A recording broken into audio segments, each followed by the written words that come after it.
All right, I see the big red button here that says live, so I'm assuming we are live here. What is up, DMV deal makers? We have a phenomenal Wednesday here on the East Coast. We finally hit summer, but yeah. So tonight we got a really special guest here with Steve Trang, and this is my co-host here, Robert Wensley of InvestorLift.com. I think many of you guys have seen him before. Yeah. So Josh could not make it. He's having some issues with allergies. He did to let everyone know that he's turning 40, and the story is he went skydiving. Or wait, don't you jumping off the Eiffel Tower? So officially, that's the story. Something like that, yeah. So the facts are, it was his birthday, and he can no longer make it. So you can fill in the blanks if you wish. I did that for my 40th, so I understand. Oh man, yeah. Okay. Awesome. Well, I'm really excited to have you here, Steve. If just in case anyone hasn't heard of Steve Trang, he's got a really big real estate investors podcast that it's only been around for maybe a year or so, but 2 years, yeah. 2 years, okay. But he's brought on some serious people in the industry here, especially in the wholesaling industry. And yeah, I first noticed Steve when you brought on my friend Antoine Campbell. He's from our area. Oh, yeah. Yeah, Cool. so that's when I first solid down to earth dude. Yeah, absolutely. But that's when I first, I guess, noticed your podcast, Steve Trang and Real Estate Disruptors, and I started listening since. And I think you brought on Raphael a few times as well, Raphael Vargas. Yeah. So that's pretty sweet. Yes, we had him on the show 2 weeks ago. Yeah, Carlos is a beast. You got like every big player in the industry you've had on your show at some point. Not every one of them, but we'll get there. He's getting there. I went to your YouTube page today. I was like, wow, like every heavier hitter out there, you're almost every single one you've talked to at some point. Yeah. Well, there's some quiet ones that I still learn about from time to time. Yeah. And so we talk about when they're gonna come on, make their big reveal. Yeah, I mean, the truth of it, there's a ton of real estate investors out there, and the ones you're seeing on YouTube and Instagram, I mean, those are just a small fraction of like the heavy hitters, really. I mean, there's so many people out there just kind of doing their business, and they don't even have a social media sometimes, Right. Yeah. No, it's surprising every once in a while. I'll ask them, like, what do you mean you don't have an Instagram? Yeah, right. So like I said, Steve's got this podcast here, Real Estate Disruptors. Guys, definitely check it out. It's a really high quality podcast. And just a quick background on Steve. So, obviously he's a real estate investor. I think he started around 07, 08, I believe. I got familiar, or I learned about it in 07, 08, but at that point I thought wholesaling was a fad, so I didn't really do it until like 2012, unfortunately. Gotcha. Okay. Yeah. What were you doing before? You were some sort of tech engineer or? Yeah, I was an engineer, got my master's in electrical engineering. So did the Intel thing for 3.5 years. And then I became a realtor, got kind of lost sight of the vision, became a realtor for a little bit. And then eventually remembered why I got into real estate, which was to be an investor. So yeah, I kind of call it like the lost years, like there's a lost decade in my growth. So what motivated you to leap? Like, obviously, you're an engineer, pretty cushy job, probably. You're probably making good income. Basically a cushy job. Right. And very stable, very secure. Mm-hmm. And then you go from that to real estate investing, which is like, one of the, like 99% failure rates and just one of the highest risk things that you could do. What was it that made you make the jump from your job to now doing real estate investing? So I appreciate that question. And I'm going to say this at the risk of sounding arrogant. So my buddy and I, my best friend, we're still great friends. We were both engineers. We went to college. That's what we just did because we were good at math, Right. He's Persian, I'm Asian. Like, we just did it because we're good at math. So it came easier for us.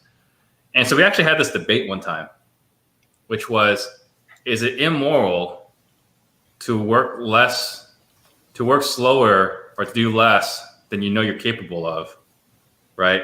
So like, this amount of work, they pay you for 40 hours a week, but you can get it done in 20. Yeah. So should I work 40 hours or should I work 20 to maximize my dollar per hour rate? Yeah. And so, because you can't adjust your income, but you can adjust your hours. So for me, I was always trying to maximize my dollars per hour by how few hours I could work in a week. And I was usually working 20, 25 hours a week. It was like Office Space, but intentional. Right. I love that. Yeah. And then take that extra time to get started in investing. Was that kind of the idea? Or no, I mean, I just use that time to, sleep in, like go to the mall at lunch, take naps. Every day I would go home for lunch and take a nap like for 30 minutes and go back to work. And then I would leave early so I can play basketball at Lifetime Fitness, because that's when the great games were, right? We had Donovan McNabb, Anquan Bolden, like we had NFL athletes on the basketball courts. Wow. So if I wanted to play with the highest level of talent, in the country, I need to be on the court by 5. And so that's what I did. It's not great, but like I said, this is because that was the world I was in. But to answer the question, why did I leave, is because at the end of the day, my potential was limited. And for most people, I think 95 to 99% of the population, having a solid base, solid foundation, solid, stability and ground is more than enough. Right. For most of the population, that's just the reality. For me, I didn't care what the bottom was. I didn't care what the risk was. For me, it was all about what was my potential. If I stayed at Intel, when I actually submitted my 2 weeks notice, they said it's sad to see you go because we saw you being a VP one day. I was like, oh, wow, I had no idea you guys thought that highly of me. At the end of the day, my upside was limited. Mm-hmm. And, like last year would be the first year. Right. But last year would be the first year where I would make more than I would have been made as a VP, So it took a long time, 14 years, to finally get past that point. But at the end of the day, your potential is limited. And right now, being an entrepreneur, you guys know, your potential keeps going up. It's not like you hit this point and then it stops. It can keep going. It can go as far as your imagination and work ethic will take you. Yeah. So that was really the decision-making factor, was I don't want to have any cap on my growth. And I think that's probably something that a lot of us entrepreneurs, it was the same thing for me. It was like, hey, I don't want to, if I want to make an extra 10 grand this month, I want to be able to do that. I don't want, working as an employee, like you can work twice as hard. I remember having this realization with my first jobs. I'm like, man, I'm working till like 9, 10 o'clock a lot of nights, but I'm making the same amount of money. Right. Like maybe you hope you'll get a bonus, but then like a lot of times you don't, or you get a bonus. And it's politics, economy dictate your income more than your activity. Exactly. Your worth. You lose the entire thing. You're starting at zero. Versus if you're building a business, like if you want to make more money, you can make more money. Right. And if you lose one income stream, chances are you have a couple more. It's not like you have all your eggs in one basket. Right. And I don't want to glorify, right? I mean, the first 7 years, I made less than I would have made if I stayed at Intel. It sucked. The first few years were terrible. I didn't think it was going to be that hard, but it was. I wouldn't change a thing. Yeah. But I don't want to make it sound like it's just really easy.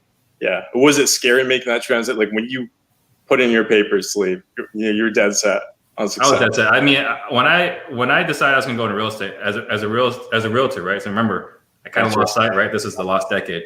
For me, I was thinking, well, I can go quit my job at Intel, making 85 a year plus benefits, plus retirement, all the other fun stuff, right? And then I'm going to go be a realtor. I'm going to learn from this other investor-friendly agent who's going to show me how to make $100,000 a year. I was thinking, okay, well, I'll go follow this guy. He's going to teach me everything. So I asked him what it would take for me to learn everything he knows. He said, go get your license. I'll teach you everything I know. From that conversation, I got licensed in 2.5 weeks, and I submitted my 2 weeks notice. Like, I was all in. Wow. You started as a realtor, and then at what point did you do your first deal? Did you do your first deal like right away, or did it take you around 2012? So like 5 years. And the only reason why was because I was just trying to get more listings. It really wasn't like I was trying to be an investor. I was trying to figure out how to get more listings, and in trying to get more listings, I started teaching myself pay-per-click. And in teaching myself pay-per-click, at that point, it was basically, I was like, oh, hey, homeowners don't care. Like I started with like, what's my home worth? What would it sell for? Free appraisal. Like that's what I was going after initially. Because I was thinking, what would a homeowner Google if they want to sell their house for cash, or if they want to sell their house? And I did that, and that was a complete waste of money. And then I found like, if you just do sell my house, like, oh, here's all these different types of websites. What are these? And so these are like Sean Terry and some of the other guys, but not that prevalent. Like Sean Terry was the only one I really remember. So then I started doing my own pay-per-click for that, and we started buying houses with it. not with the intent to buy houses. I was just trying to get listings. But, you create a website that says, I'll buy your house for cash. You find people that want to sell their house for cash. This is hilarious. So you basically like stumbled into it. Completely fell into it. Completely stumbled into it. That is a story I've never heard from anyone. Right. So tell us about your first deal. Did it come in off of pay-per-click? Did you? Yeah. So the first deal was pay-per-click, and it was basically it was a lead in Queen Creek. I still remember it because it was my first one, and it was worth like $99,000. Okay. I mean, this is like around 2012, like I said. So it's worth like $99,000. So I go to their house and I do the listing presentation. We have the your home sold guarantee or we'll buy it. So we go in there, or I go in there, and I said, okay, we did song and dance, and I said, okay, well, your house is worth about $99,000. So we can go ahead and list it for $99,000 today. And then, in about 2 months, you'll get, $90,000, whatever, your take home, $90,000 to $92,000. And they're like, well, what about the guaranteed offer? Because again, your home sold guaranteed or I'll buy it. And they're like, well, I want the guaranteed offer. I said, no, you don't want the guaranteed offer. I said, no, we want the guaranteed offer. I said, no, the guaranteed offer is really low. They said, no, I want it. I said, well, the guaranteed offer is $80,000. Yeah. To which they said, I'll take it. I said, no, you don't understand. If we list it, we could list it for $99,000 today, and you can walk away with $92,000 to $93,000 in less than 60 days. He said, yeah, no, I want the $80,000. I said, but the home sold guarantee program says we have to list it for 120 days. And if I can't sell it by that time, I'll pay you $80,000. She's like, I want it today. I said, okay. So I went to my car and got a purchase contract, and we bought her house. Wow. And on the drive home, it's about 45 minutes. It was the Southeast. I called my wife, my first call. I said, hey, we just bought a house. She's like, what do you mean we just bought a house? It's like, well, they wanted the cash offer. I said, okay. And right after that conversation, I call my dad. I say, hey, Dad, do you have $80,000? Because he was my bank for the guaranteed sale program, and so that was the first one. And as it happened again, for like $120,000 house, to which I realized, holy crap, 80% is too much. Right. But that was our guaranteed sale program, so we started offering 75. We got more listings than purchases, but eventually we ran out of money. Like we bought too many houses. Yeah. So then at that point, or were you buying and holding them? We were wholesaling them. You're wholesaling. We were buying them, cleaning them up, and putting them on the market. Wow. And that was it. And so, but after a while, you run out of money. And I raised more money, right, between my parents, my best friends, and their parents. But still, we ran out of money. So at that point, I had to learn how to wholesale effectively. Nice. And is that what your business focuses on right now, is wholesaling, or do you also do buy and hold, or is it just? We don't do a lot of buy and holds. We describe ourselves as reluctant flippers. Because when we go to someone's house and say, hey, Robert, my cash offer is this, that's it. There's no renegotiation. There's no beating you up in your price. So if I offer you, just to say $100,000, right? I know that's not going to work in your market, but let's just say I offered you $100,000. You will have $100,000 on close of escrow. There's no like maybes. There's no coronavirus clause. There's nothing, right? You will have $100,000. And so what happens is we try to wholesale it, but if we can't wholesale it, they buy the buyers. Right. And I think that's something that like a lot of beginners, they don't really get. A lot of beginners, when they get into the industry, they're like, oh, I want to flip houses because they see it on TV. And they think that that's where the money is. Oh, it's glorious. Yeah. That's where all the glory is at. Yeah. And then like, as you get into it, you realize that like, construction is a necessary evil. You don't want to have to do the construction unless you have to. And there's some people that are really good at it and they stick to that and that's all they do. You have to have a passion for it. Yeah, you got to have a passion for it for sure. It's easy to do one or two at a time, but it's impossible to scale. Like I've seen companies try to do 50 flips at the same time, and they lose money on like everything. You can't keep track of 50 different projects. Just so many different variables at the same time. All the different GCs or subs or timing and permits and dealing with the city and permits. It's a logistical nightmare. Absolutely. So how did you end up getting the real estate group, or sorry, your real estate disruptors started? I guess you launched that a couple of years ago. What was kind of your goal there? Why did you decide to launch it? Was it another one of those things where just you started doing something and it just started taking off, or what was kind of behind your thoughts of getting that whole thing started? So I was at a Di Graziosi event, The Edge. He does it, I think, twice a year or once a year. Yeah. And he had someone speak, Brendan Burchard, on stage. And Brendan Burchard basically tells you, I mean, he has a course, right? Talks about how to tell your story. So he says, everyone wants to hear your story. So you should start a blog, you should write a book, or you should start a podcast. I've already written a book. It sucked. I already had a blog. It was terrible. But I hadn't had a podcast. I was like, what the heck? I'll give it a shot. And my intent initially was to marry the realtor and the wholesaler community. Like I really, really thought that was a possibility. It's not, but I really thought that it was. Because we're all trying to do the same thing. We're just aiming at different targets, right? If you're a wholesaler, you're going after the stress and everything else is a waste of time, right? Yeah. As a realtor, you're going after someone that wants to sell, not necessarily in deep distress, but definitely someone that has some sort of motivation. Right. And so for me, instead of aiming only at a small group, why don't we just aim at everybody and then just sort and filter? Like, okay, retail, wholesale, retail, buy and hold, right? Like, why not have that process? Well, apparently that's not what people want. So I still do both. I own a brokerage. I got 120 agents. So we still do retail. We still do wholesale. But I guess I'm the weirdo in that regard. Cool. I mean, a lot of brokerages have that same model, especially larger ones. All it is just a lead channel, and they'll just filter and sort, depending what kind of lead it is. Yeah, there are definitely some that do, but it's a very small community, and I think I've hurt myself more in the realtor community than I've helped with this podcast. I think I'm a little bit of a black sheep, but I don't mind. It's better that way. I have some thoughts on this, but what are your thoughts on why realtors are so anti-wholesale or anti-investor? Do you think is it because they think we're taking deals from them? Is it the whole? I think there's a little bit of competition, but I think really it has to do more with they fail to understand that not everyone's about price.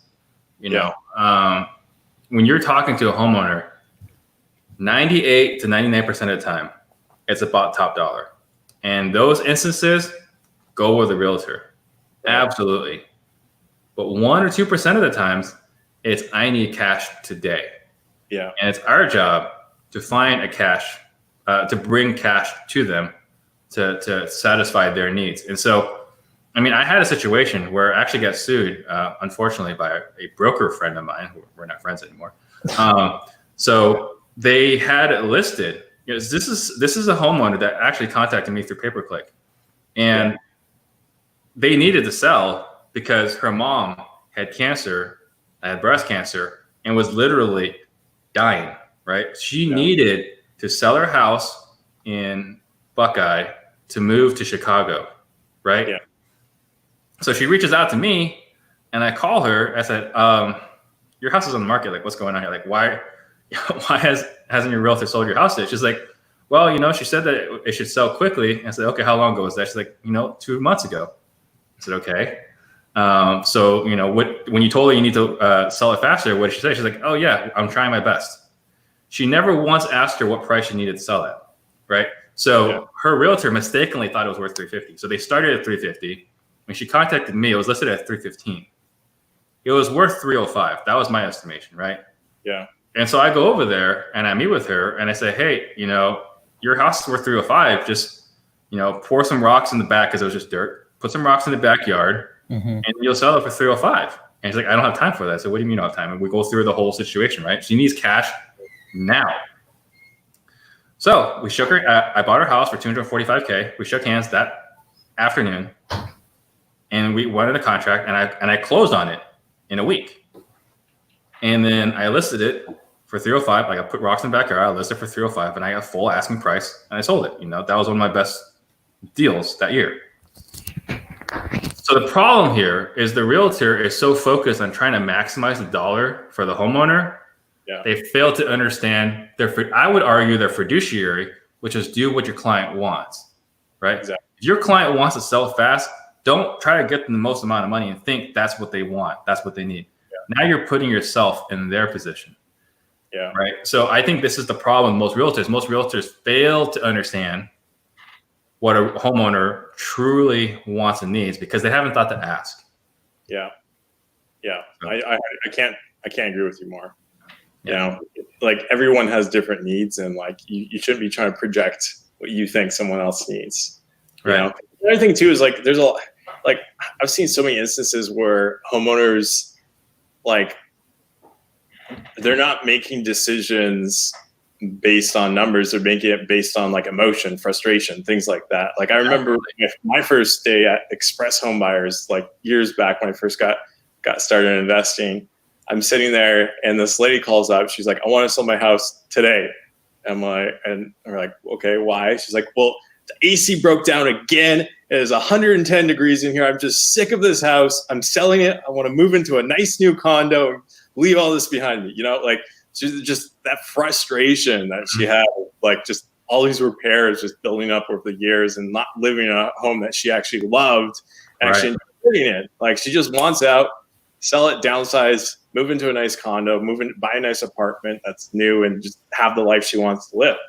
So like if you can provide that and you can do it fast and quickly, get someone to their picture perfect. I know John Martinez always says that, like getting to picture perfect, then like why not? You know? Right. Yeah. If you can give someone exactly what they want, what is the problem? We're all grown adults. Yeah, exactly. We all make our own decisions. Yep. Yeah. Awesome. And now you also have, so you're doing brokerage as well. So I'm guessing that just makes it a lot more efficient with your lead gen. Because I know what I've seen across the board with some of the companies I work with is typically like with a good sales team, about 3% of people are going to go for the cash offer. Is your strategy with also having the brokerage that, okay, now I can monetize all my leads, that other 97% that normally I'd throw in the trash, I can now go monetize those and be no, not quite, because even though I started wholesaling back around 2012 and so on, I wasn't doing it full time. I was still doing it as a side hustle. So it wasn't until about 2018 that I actually started doing it intently. And not even my business partner, right? I got a 50-50 partner. He actually runs the day-to-day operations.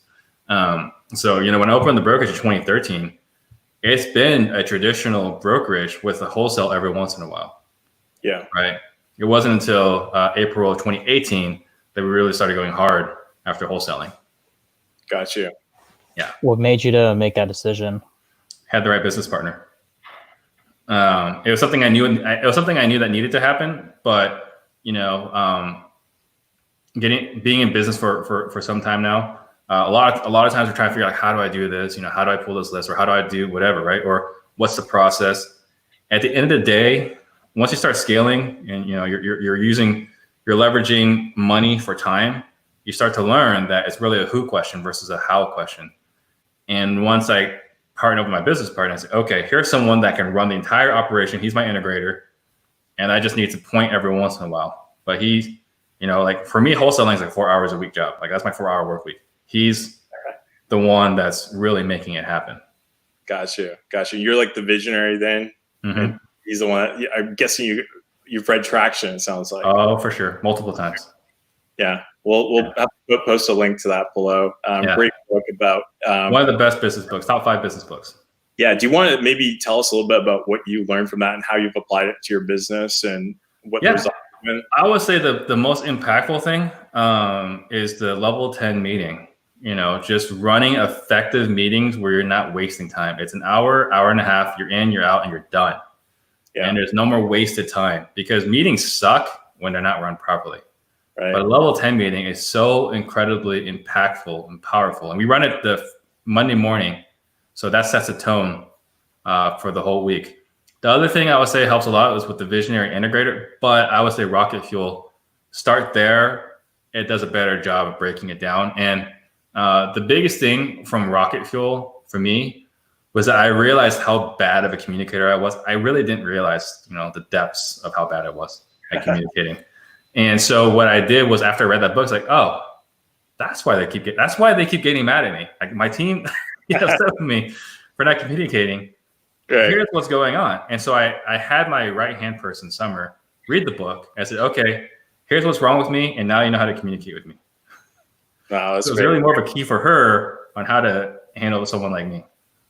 How do you figure that out? Like, I think it's very introspective to be able to figure out that, like, hey, I suck at communicating. Like, not a lot of people would be willing to admit to that or be willing to figure that out. Like, how did you figure that out? Well, I mean, there've been complaints, like one of the things I've gone through a lot of admins, and one thing I found consistently was my frustration was like, why don't they just understand what I need? Yeah. Right. That was me being ignorant. And then once I read the book, I was like, oh, I'm the problem.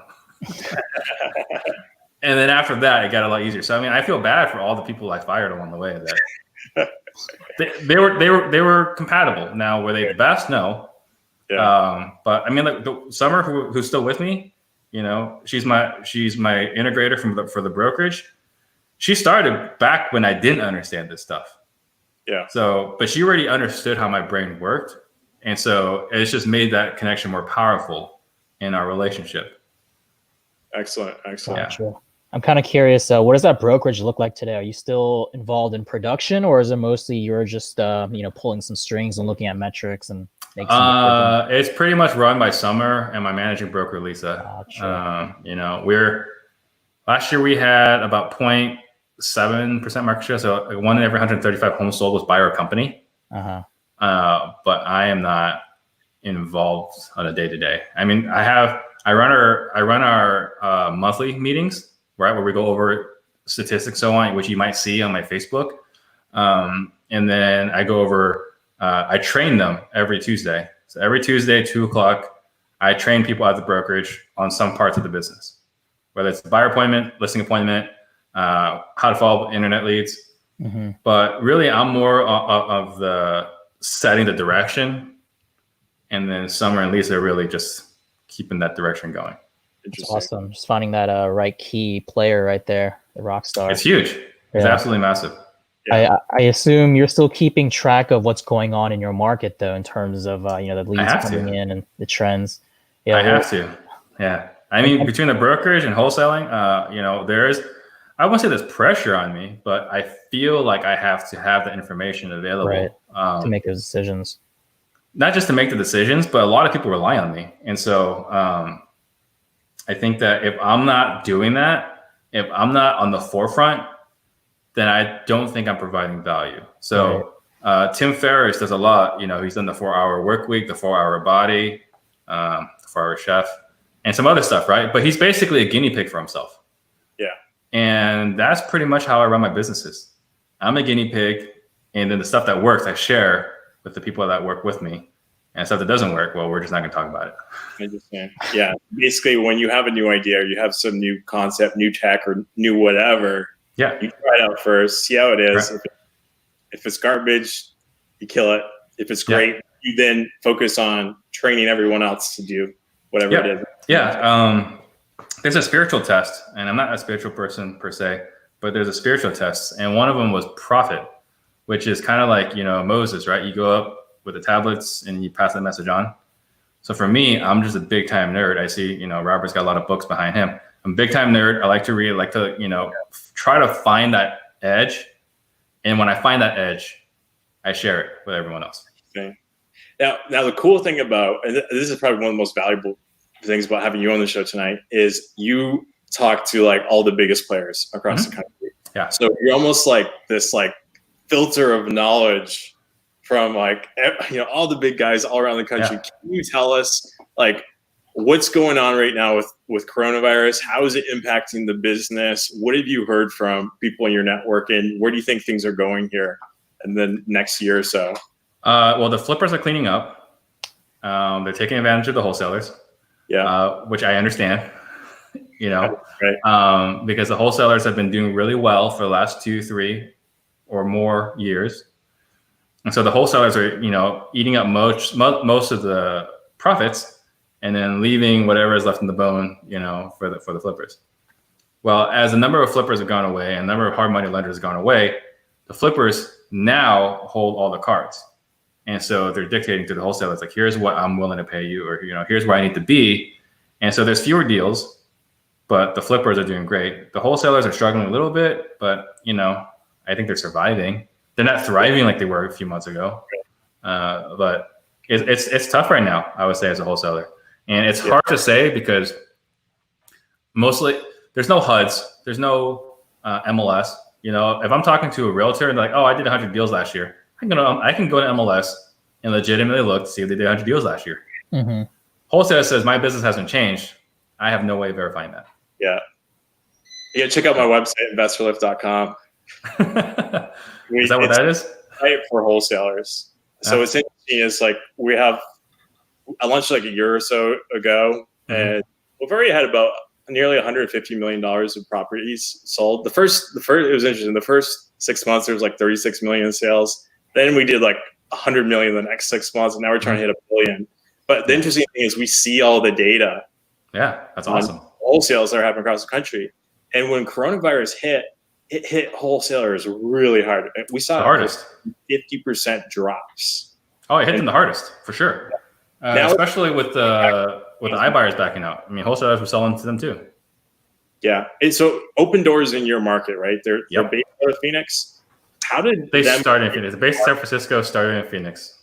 Yeah. How did that impact the Phoenix market? Did it hurt the investors? And then when they backed out and stopped buying here a couple of months, did that bring more deals to wholesalers and investors? Yeah, definitely did bring more deals. But it didn't hurt us. I mean, it hurt the people that were selling to them.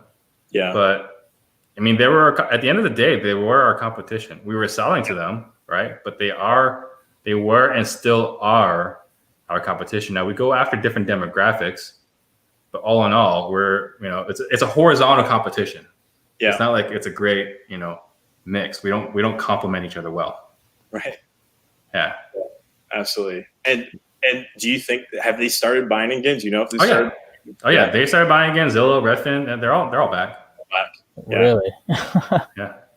I mean, I think at the end of the day, we haven't seen any negative impact on real estate prices. Could it happen? Absolutely. We have 6% default rate. Historically, we were about 2%. Yeah. So could it go bad? Absolutely. But at this point in time, as long as supply and demand are both low, there's no reason for prices to go down. Yeah. Now with mortgage forbearance, we've seen that, that basically takes a lot of financial pressure off of people for the next 6 to 12 months. Are you seeing that in your market decrease the amount of seller leads that you're getting? And what are your thoughts on that? Do you think that it's just not really? No. No. I mean, I think if anything, we're going to have more leads in 6 months. But right now, all those people that are deferring or forbearing, whatever, I think those are going to be leads in 6 months. Yeah. But as of today, we're not seeing any decrease yet. Gotcha. I think everyone's hitting the absentee vacant list pretty hard right now. Oh, we had been. We stopped doing it in the last month, but we were hitting it pretty hard. Yeah. I think it was like just throughout the nation. Yeah, I have some friends who they're not really real estate investors. They have a rental property here and there, and they're telling me they're getting like these text messages from like these We Buy Houses companies. Yeah, I know those scammers. What's going on with those guys? Yeah, but that's awesome. So the whole coronavirus thing, I think it was a much bigger deal a couple of weeks ago in terms of a pandemic, and it seems like it's just really kind of cooled down at this point. With the whole the rioting and stuff like that. I mean, I think we truly are in an ADHD environment, and it's all media driven, completely media driven. It's just whatever they're playing, it's whatever the public is just reacting to. Oh, absolutely. There was Robert Cialdini wrote a book, Influence. He talks about it. What people are most concerned about is whatever the media is talking about. It has absolutely nothing to do with what actually matters. Only thing people care about is what the media talks about. So I am convinced that we could have a zombie apocalypse and no one will be shocked. And we would all forget about what happened last week. Yeah. And then something else would happen and everything would be back to normal. It would be like 2020 never happened. Yeah. No one's talking about coronavirus anymore. It's just like, protests. That's the new news cycle. Trump was right about one thing. He's like, one day this will just disappear off the news. Yep, it happened. It happened. On to the next news cycle. Is that hitting Phoenix right now? I know, like in DC and LA, there's a lot. It has, but not really. I mean, property damage. it sucks as a business owner. And I understand, Black Lives Matter. Like I totally understand, if I was in a situation, where Asians were constantly being murdered by police officers, like I totally understand the frustration. Absolutely.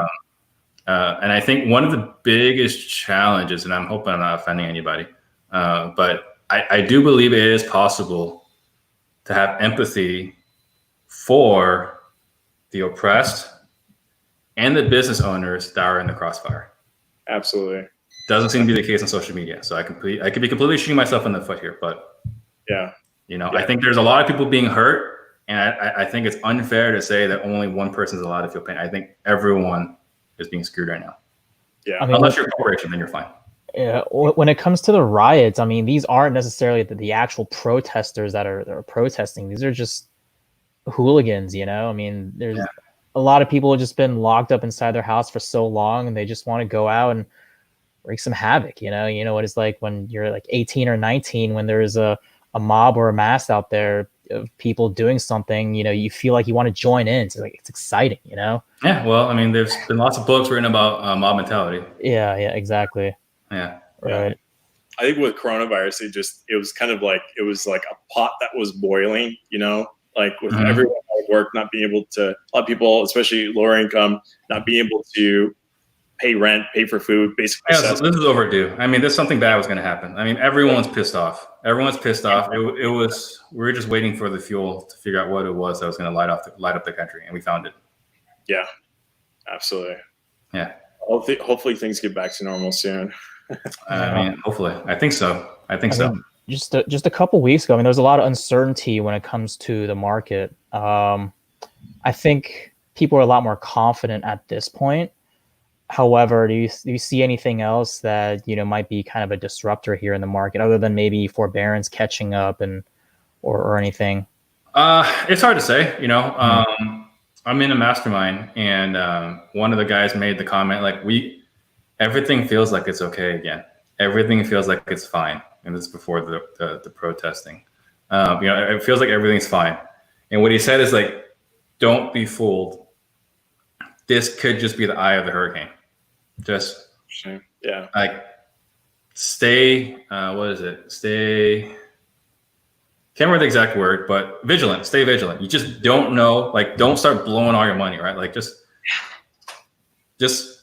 don't go crazy for the next 6 months. And if it's fine in 6 months, then you'll be fine. It's Keith Cunningham wrote a book, The Road Less Stupid, and he talks about like some of the things that sets us all back are unforced errors. And so like, you can totally screw yourself if you think this is calm and then things go really south. So it's better to remove some of the upside to ensure you don't fall victim to a crash. Yeah. I mean, technically you should have that mentality all the time, like who the hell knew a virus would just pop up and like just shut everything down. Right. But a lot of people were preparing for a recession, and us included. We run lean on purpose. We've been prepared for a recession, expecting a recession, in fact, waiting for a recession. We've been waiting for something like this. So we were prepared for it, but not everyone can be. Yeah. What mastermind are you part of? Collective Genius. Gotcha. Okay. Yeah. That's where I'm finding out more of the secret guys that are dominating. I'm guessing Brad Chandler then. Yes, that's what I was thinking when you mentioned Express Buyers.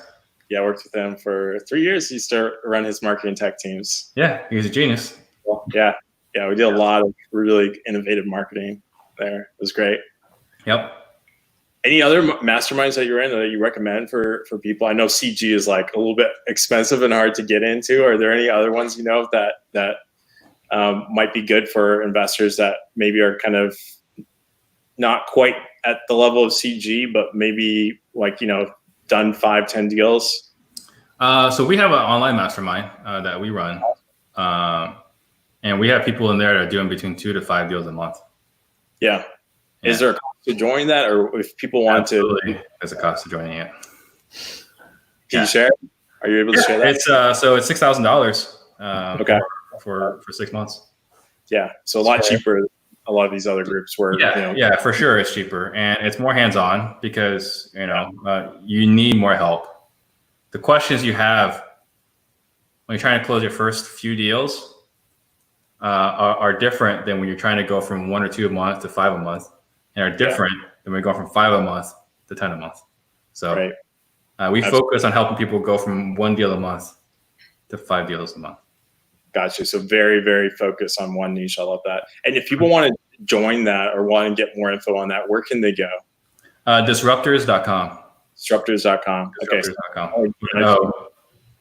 Post a link below. So if anyone's watching, you want to get more info from Steve, definitely check that out. Yeah. Now, with all the different people that you've had on your podcast over the years, one thing that I find interesting is like, Tony Robbins always says, like, if you want to be successful, just find people that are successful and copy them. You're right. For sure. Now, with everyone that you've had on the show, are there certain things that like patterns you see emerging with the operators are just consistently successful? Like, what do they have in common? Have you seen anything there? Absolutely. The one trait I see in common is that they have an indomitable will. Tim Grover wrote the book Relentless, describes Michael Jordan, Kobe Bryant. And these guys are not super athletes, but they are superstars in the industry. Yeah. And the reason why is because they have committed, they are all in on their success, and nothing will get in their way. Right. One of the things I've said multiple times is that some of the keys you want as an entrepreneur, not necessarily a wholesaler, just an entrepreneur, is you need grit, resolve, and problem-solving ability. And all these guys have it. Maybe not in the resolve department. Maybe they'll get, frustrated, flustered, and so on. But, at the end, at a high level, on the macro level, they still have great resolve. But grit, that's determination, persistence. They're willing to have their door slammed in their face and all the hang-ups and the F-offs and whatever. That's part of the journey. And these guys have done it. They've gone through the horrible parts. So that's the grit. And then problem solving. Like Tony Robbins and everyone else, you get paid directly proportional to the kind of problems you can solve. Yeah, absolutely. What do you see being the biggest challenge for kind of that newbie wholesaler? Maybe they're just doing a few deals here and there, maybe once a month, and they're really having trouble, turning into a real business. Where that sounds like the profile that fits your mastermind, right? Right. So the two things that kill most entrepreneurs, it's the 2 P's, and there's perfectionism and procrastination. Those are the 2 P's. If you look at everybody, right, if they're not succeeding, it's because they're waiting for everything to be perfect. Yeah. Or they're waiting and waiting and waiting and waiting, right? Waiting for everything to be perfect. And that just isn't going to happen. I am not the best really at anything. I'm not, right? I've just taken more action. Yeah. We talked about earlier, I got my license in 2.5 weeks, submitted my 2 weeks notice. Like, if something's going to happen, if I'm interested, I'm all in. I move everything, right? And I'm going in that direction. And so has that hurt me? Absolutely. Like I said, the first 7 years sucked, but that's just kind of how it goes. If you don't go the wrong way, if you don't commit and go the wrong way, how would you know it's the wrong way? You won't. But you will know the right way sooner than the guy that's waiting to figure out if it's the wrong way or the right way. Yeah. What are people trying to, I guess, craft it to be perfect? Their marketing piece or their cold marketing piece, the staples got to be in the right part. The paper's got to line up. The font's got to be right. If you're doing a PowerPoint presentation, and I'm guilty of this, right? You've got like the title, and then like one word goes to the next line. It's like, oh, that looks terrible. It's these little things that can, really stop you. And so for a lot of people, they want to make sure that they have the systems right. I want to make sure the mojo's set up correctly, and that the mojo goes to my Podio, and I want to get my website right, my LLC correct, my business card. And all you need to do your first deal is to call people. That's it. You don't need an LLC. You don't need a website. All that stuff you can figure out along the way. Yeah, can't agree with you more. I see this so many times with newbies. They're like, hey, my budget get started is 10 grand. And I met this guru who for $6,000, he's going to set up my Podio account to do everything the same way as this. Like, what a huge opportunity this is. Like, I remember I was literally coaching a guy who brought this exact scenario to me. I was like, dude, you have $10,000. Do not spend any of it on Podio. Like you can invest that in marketing and getting the leads in. Like, you don't need a website. You don't just, all you need is your cell phone. Okay. In fact, you don't need 10 grand. You just need your phone. Just use your phone and put in a little bit of sweat equity and you get deals. Use house money to pay for more. Exactly. Just keep scaling up. Yep. What about for that newbie wholesaler, the one who's struggling to get their first deal? What do you think is a good marketing channel for them? Driving for dollars. Everyone talks about it, but at the end of the day, if you're trying to get your first deal, that works. Driving for dollars and cold calling them.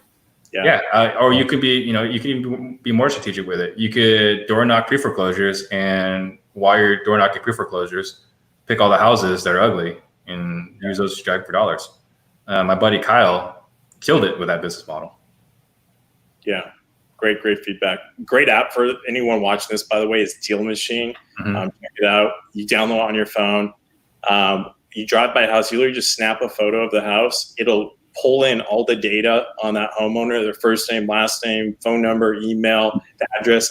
And then with a single button, you can put them into a postcard sequence.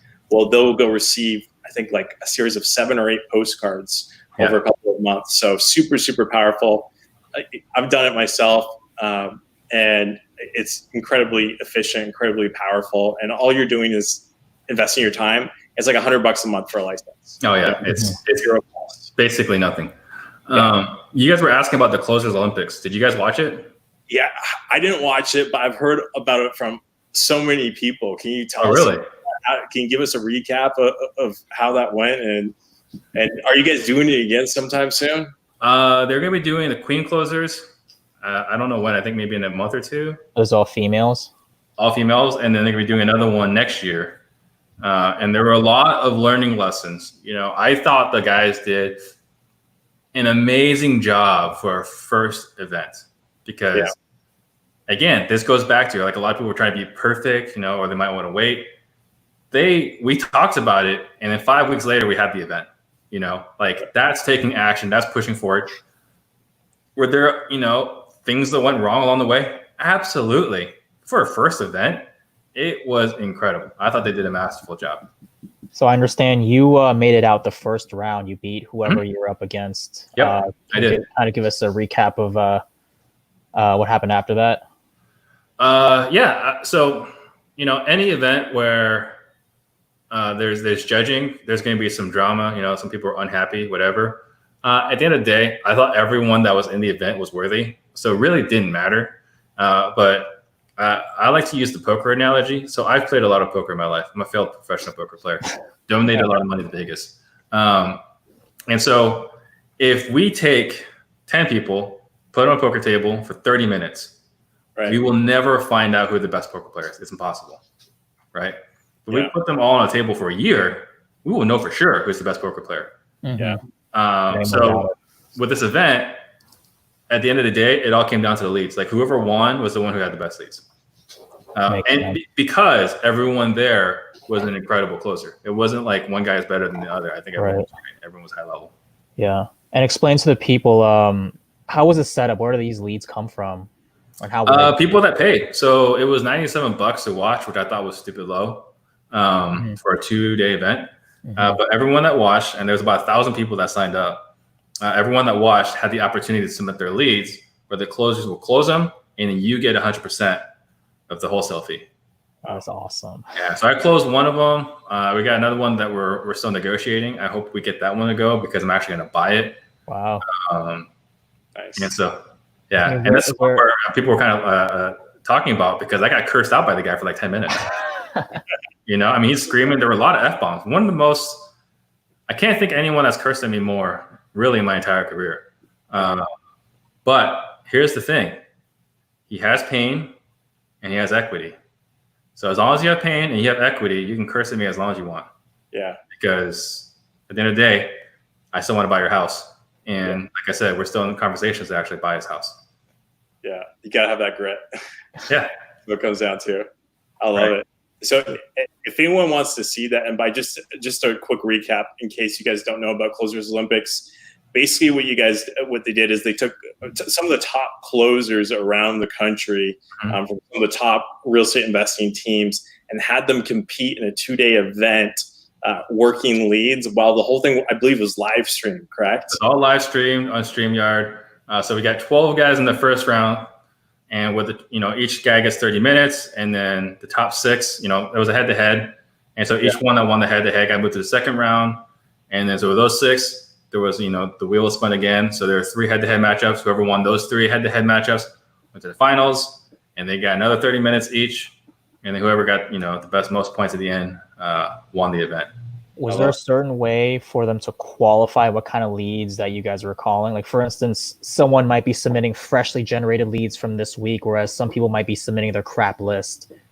So we didn't find a lot of crap lists, but there were guidelines that were explained. Gotcha. Where they followed, not necessarily. But, I would say overall, there were a lot of people that watched that thought the late leads were crap. Like that was their feeling, which I thought was totally unfair. For me, if I could have those caliber of leads, oh my God, I'd be filthy rich. Like I said, I was only on the phones for 30 minutes on day 1 and 30 minutes on day 2, right? On day 1, I didn't lock anybody up, but we're still in conversation with that guy. On day 2, we bought the deal, and the guy's going to make like 15, 20K in a wholesale fee. Wow. I will take those leads all day, every day. Yeah. People answering the phones. I mean, what more could you ask for? 15 grand in 1 hour. Yeah. Solid. So who ended up winning the event? Adrian Salgado. He's a guy in Phoenix. He runs with the All In crew. He's the head guy for Carlos Reyes. Gotcha. Yeah. Oh, yeah. We had him on the show 2 weeks ago. Awesome. Yeah, he's good. I mean, he's good at his craft. You can tell he's not a fake. Yeah. Gotcha. Right? We all put our names on the lines, and no one got exposed, even though there said that people got exposed. Oh man. So go ahead, John. So I was just gonna ask. So you mentioned one of the guys that you're talking to. He's like cussing you out and stuff. Mm-hmm. I'm always kind of wondering, because there's a school of thought when it comes to cold calling or talking to leads. It's like if they don't want your services immediately, you just kind of hang up and like move on because there's someone else that does want your service immediately. Absolutely, I agree with that. Kind of, where do you draw that line exactly? Because if this guy's taking up, say, 20 minutes of your time, mm-hmm. It's like, well, is he just going to keep dragging me on? Is he actually serious about selling, or should I just kind of, go on or just kind of entertain that conversation? So I'll tell you, in talking to the guy, right? He's got a foreclosure next month. He's got over 100K in equity. And he's pissed off because some wholesaler didn't close. Okay. Right. So he has every right to be pissed off. Right. So here's what I was able to get out of it. So we have our own sales training program, right? As part of that, disruptors.com. So we have our own sales training. And for us, what we want to be able to do is we establish the rules of any meeting. So I'll say, hey, John, can I share with you how these meetings generally go? These calls, thank you for taking time out of your schedule. Typically, these meetings go about 30 minutes. That's still a good amount of time for you. Typically, homeowners want to know what the process looks like, how much they're going to get, and how soon they're going to get it. Obviously, I like to ask a lot of questions. I'm going to ask you some personal questions. Will that be okay? Naturally, at the end of our time together, one of two things is going to happen. Either I'm going to buy your house or not. Either way is totally fine, right? That's our upfront. We're establishing the agreement, right? Right. So even as pissed off this guy was and how much he was cursing at me, I was able to get that out and he agreed to it, right? I was able to still corral that conversation and steer it the way I want to go, because people think whoever is talking is steering the conversation. No, whoever's asking the questions is steering the conversation. I was able to get my questions in. Mm-hmm. Was he angry? Absolutely. So Chris Voss talks about labeling. As he's cursing at me, boy, John, you sound like you're really upset. Man, that wholesaler must have really pissed you off. I can see why you're frustrated. Right? I'm just labeling. And every time I labeled, and I was throwing lots of labels, every time he acknowledged the label, he calmed down a little bit. You get back up, drop another label, he calmed down a little bit. So the reason being you're basically acknowledging where he's coming from. You're just communicating, hey, I understand what you Absolutely. mean. Think about you got kids? No. Okay. So, but you've seen kids where they're crying and they're saying, "Mommy might hurt my elbow," and mom will like kiss the elbow, and the elbow's fine. Yeah. Labeling is the grown-up version. Oh, you hurt you have an owie. Let me rub it. Now you feel better. I'm labeling your emotions. Now I feel better. Now you feel better. That's a really good way of explaining it. Killer sales tactic. Yeah. Are there any other tactics like that you use or you saw people over the Closer Olympics using that you would be able to share with us? I mean, I got a whole bunch of I got a big bag of tricks. Huh? That you're willing to share? What are a couple examples you'd be willing to share? Yeah. So I would say one of the ones that are the most popular, we have our scorched earth policy. Basically, scorched earth, if you guys don't know, in Russia, well, it's happened throughout history, but most recently in World War II, right, between Germany and Russia, every time one invaded the other on the way back, they burned the villages, right? That's just what they did. Is terrible. It was a massacre, unfortunately. But what happens is in Phoenix, we've been told, very friendly community, we're all help each other, which is absolutely true. You know, all the top wholesalers in town, I'm friends with Jamil, I'm friends with Payas, friends with Carlos, Jared Vidal, like all the top guys, we're friends, right? But at the end of the day, inside that house, I want that house, you can't have it. Okay. So what we do is just scorch the earth. So I say, hey, Robert, you know, like you and I can't come to terms. It's close, but we can't come to terms. Hey, Robert, sounds like I'm not going to be a buyer for your home. He said, that's right. I said, okay. Well, Robert, I don't want any other investors to take advantage of you. Do you have a pencil and paper handy? I want you to write down these questions. Make sure the investor that comes in after me, that he's willing to put a $10,000 non-refundable on his money. Because if he's buying your house for $180,000, but he's uncomfortable putting up $10,000, do you think he's going to have the other $170,000? Yeah. Right. We can do that. And it's like, make sure there's no assignment. Make sure that it has, you know, that the contract is not assignable. Yeah. So make sure you put a no assignment clause in there. And there's like a few other ones in there. And we have people that like, they hear this, like, this is ridiculous. Like you're hurting the industry. Yeah. But in reality, if we can do 10,000 non-refundable, and we can buy it, I'm not hurting the industry. I'm using my advantages to my benefit. Right.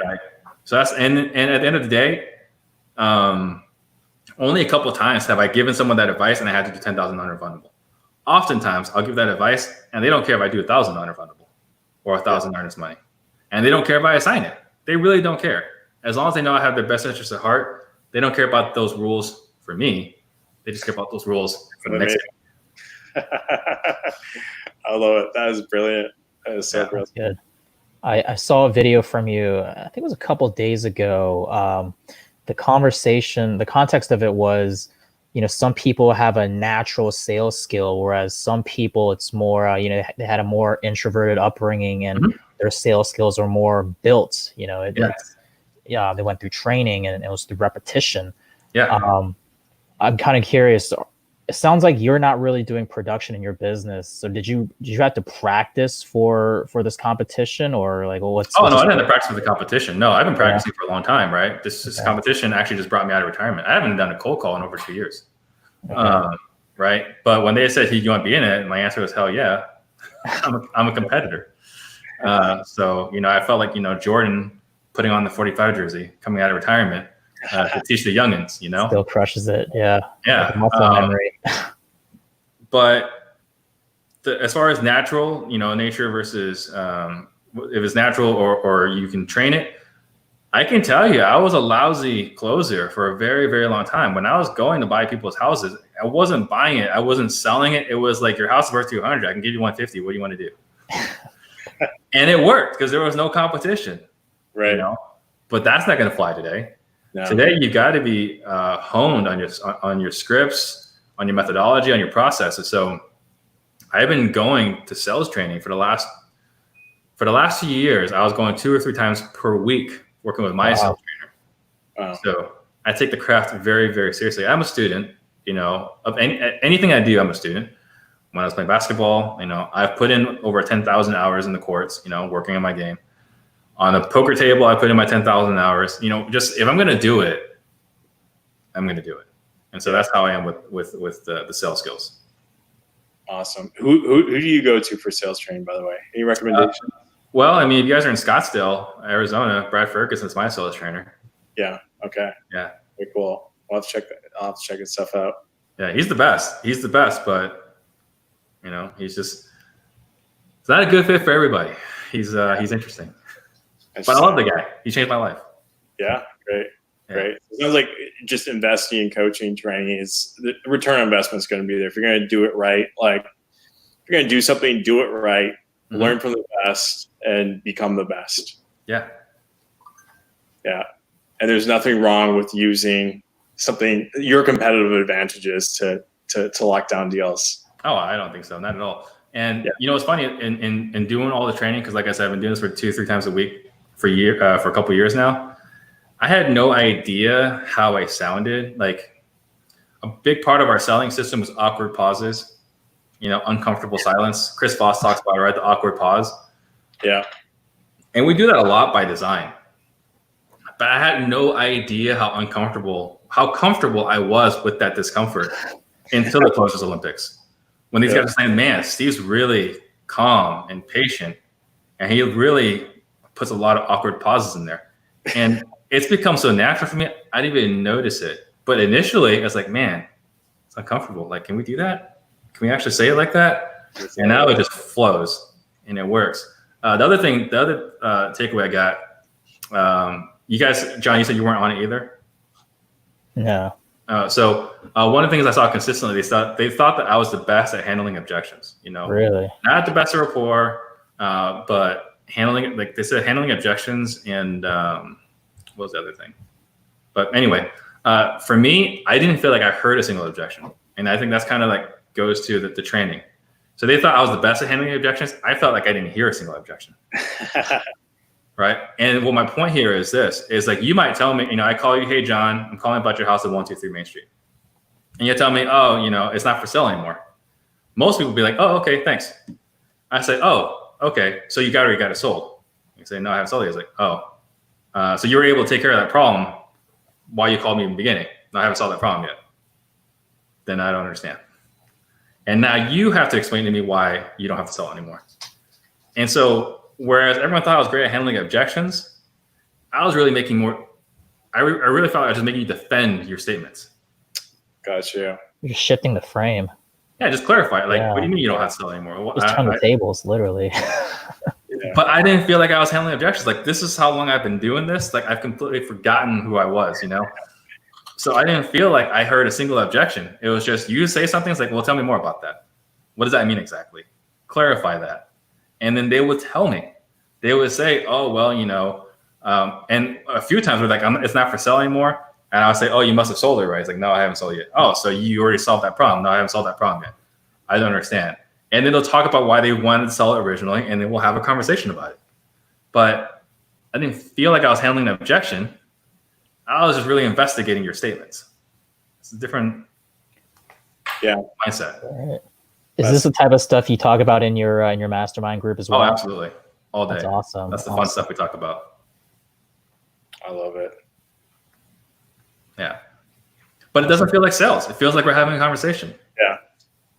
I mean, I think that's just really mastering, communication, just knowing how to just kind of just be that ninja and just kind of go behind them and turn the whole thing around. And right. Even though you're extracting the same types of information, you've completely changed the social dynamics in the conversation. And as a result, you've also made it a win-win because you did it in a way where they were happy to tell you, right? Because you're trying to solve their problem rather than them feeling like you're trying to extract information to use it against them or strong arm them or anything. Yeah, like no one wants to have their objections handled. No one likes that, right? Yeah. So we don't handle objections. Right. Well, I mean, your online presence is, it's definitely growing with the whole social media influencer thing but I'm just kind of curious, what's your overall big picture? What's the plan with all this, with the podcast, with the social media stuff and all that? So this might sound preposterous, but I'm trying to be like an Asian Tony Robbins here. So, with Tony Robbins, anything he touched turns to gold. Right? Like if he says this is a great product, it's like Oprah Winfrey, right? If she says like buy this book, it's a national bestseller, #1 or #3 tomorrow. Love it. Yeah. Right. And so for me, I'm trying to become influential where I can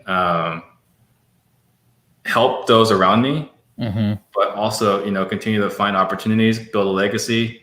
And I think that in all the amount I've invested in myself, we haven't really talked about this, but I've invested probably around 300 grand, right, in personal development. Wow. So in all of that, things I've learned along the way, I want to share that.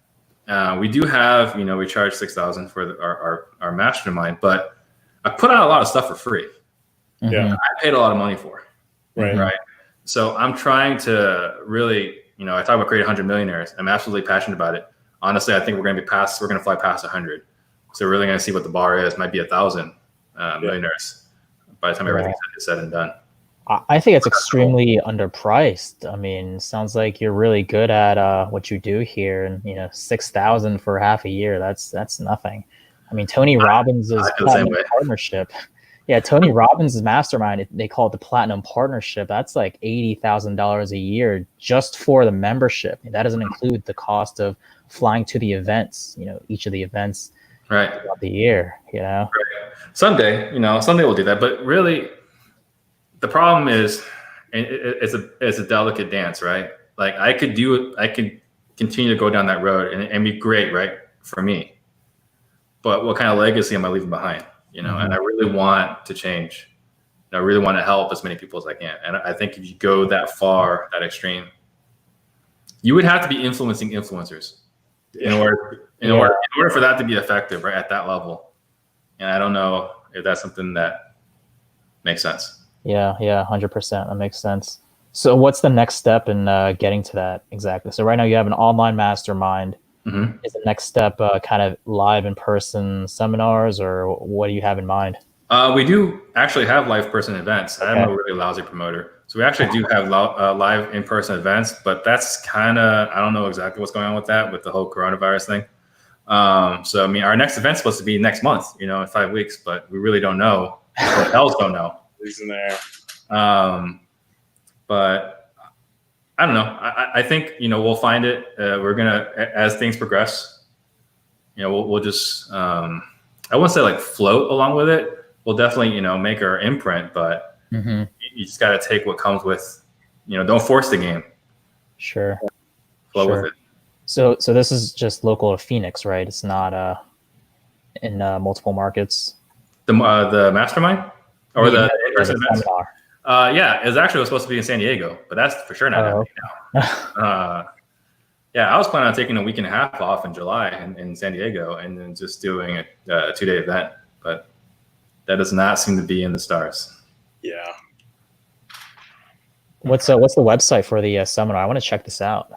There's none right now. Oh, okay.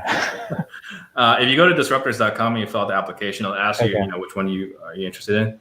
But we intentionally don't put a lot of information out there. It's going to be like, if you want to find out about it, you have to be on a call with me. Yeah. Mm-hmm. Gotta have that one-on-one call. Yep. Awesome. Cool. Well, I mean, obviously you're all over social media. What do you prefer? If someone wants to reach out to you, is it through Instagram, Facebook? Yeah, Instagram's still the best way. So put it down there at Steve.Trang. That's still the best way. Gotcha. I don't know why. Just the way it is. It's so funny how a social media platform like Instagram would become a main communication channel. It's so weird. Because originally, what was it? You just post pictures. That's all it was. It was just pictures. And well, that Zuckerberg guy seems to know what he's doing. Yeah. Right. Yeah. Okay. Do you have any closing statements, Steve, or Robert? Do you have any questions? Yeah. No, I think you touched on like all the questions I had for you. I'm sure I'll have more, but I'll message you over Facebook. We'll slide into his DM. If you guys live, post your comments below, and we'll have Steve answer them live or in the comments after the show. Steve, I'm going to be probably passing through Phoenix. I'll be in the Arizona area probably next week sometime. So. Oh wow! Okay. Yeah, we'd love to maybe chat more. Sure. It might be useful for some of the people you're working with. Yeah, definitely. We'd love to continue the conversation more offline and see if there might be some cool things we can do together. But yeah, it's been super, super awesome having you on tonight and just learning, especially there's so many great sales nuggets in there tonight. Like some of those tactics, I thought I've heard every single tactic under the book after being in the business for years, but you just gave me some tactics and some new strategies that I've never heard before. That's a tip. That's a tip of what, tip of the iceberg. of everything we go through. But we have to. We're in Phoenix. It's a stupid competitive market. We have to be the best at what we do in order to compete. Absolutely. Yeah. Real quick, do you have like say any kind of free ebook out there, any kind of lead magnet that has some value in terms of your sales tactics or anything like that? We don't. Gotcha. Well, they're just kind of join your master. We have a video breakdown. I'll have to find it. Okay. So maybe I can send you the link for our video break. So we have a replays. It's behind it's not a paywall, but it's like a a lead magnet. We have to opt in to watch it. So I can send you that after this, and it does like an hour breakdown of our sales processes. Solid. Yeah, that'll be really cool. Awesome. And then you were saying, final messages. I would say one of the big things, and you can debate whether now is the best time ever, or maybe like 3 months ago is the best time ever to be alive. But all in all, there's never been a better time to be alive. Yeah. And there's not a better country in the world to live in. Like despite whatever problems we have, all the other countries are still worse. So I would say it's never been a better time to be alive. Never been a better country to live in. So the thing I would say, anyone that's listening, that's stuck on trying to get things perfect or just waiting for everything to be right, the things I would ask is, why not you and why not now? Yeah. Take advantage. It's an incredible blessing. There's so much free information. You got this show, so much information. Why not take advantage of it? Absolutely. Yeah. Absolutely. Awesome. Yeah, I really appreciate your time, Steve. This is a huge treat, and it was definitely a treat just hearing a little bit about you and kind of what goes on behind Steve's head there. And you definitely have a lot of good stuff. And becoming the next, becoming the Asian Tony Robbins, I think you'll get there. You got a lot of good stuff to share. Well, I appreciate that, and I hope Josh gets better. Yeah. Awesome.